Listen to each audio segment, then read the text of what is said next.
ఓం నమ శివాయ. Welcome to Narayana Shastri astrology channel.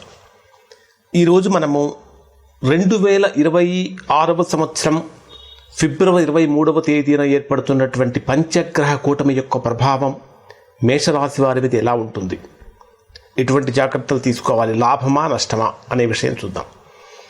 మేషరాశి వారికి ఈ పంచగ్రహ కూటమి ఎక్కడ జరుగుతున్నది అంటే 11వ స్థానమైనటువంటి లాభస్థానంలో. అసలు పంచగ్రహ కూటమిలో కలుస్తున్నటువంటి గ్రహాలు ఏమిటి?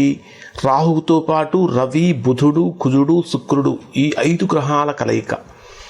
ఇవి మేషరాశి వారిని కనుక తీసుకుంటే లాభస్థానంలో జరుగుతున్నటువంటి కారణం చేత ప్రధానంగా ఇది జీవితంలో లాభాలనేవి మేషరాశి వారికి వస్తూనే ఉంటాయి. చేసేటటువంటి పనులలో అనుకూలత కూడా పెరుగుతుంది.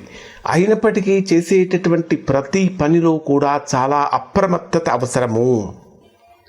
ఉద్యోగస్తులకి ఆ పదవి అంటే ప్రమోషన్స్ లాంటివి కూడా, పదోన్నతులు లాంటివి కూడా వచ్చే అవకాశాలు ఉన్నాయి.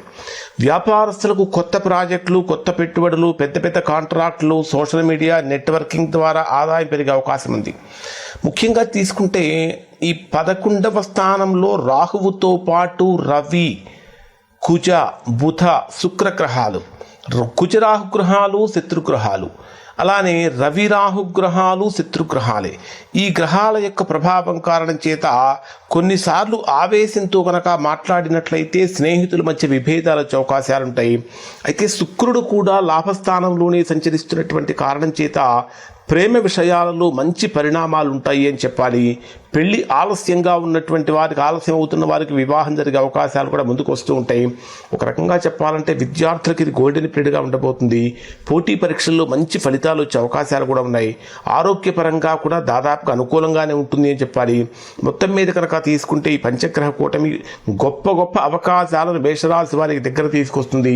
సరైనటువంటి నిర్ణయాలు కనుక తీసుకుంటే పెద్ద స్థాయికి వెళ్ళే అవకాశం ఉంటుంది. పెద్ద పెద్ద పరిహారాలు కూడా మేషరాశి వారికి అవసరం లేదు. ఇవి మేషరాశి వారికి పంచగ్రహ కూటమి వల్ల కలిగేటటువంటి ఫలితాలు శుభం.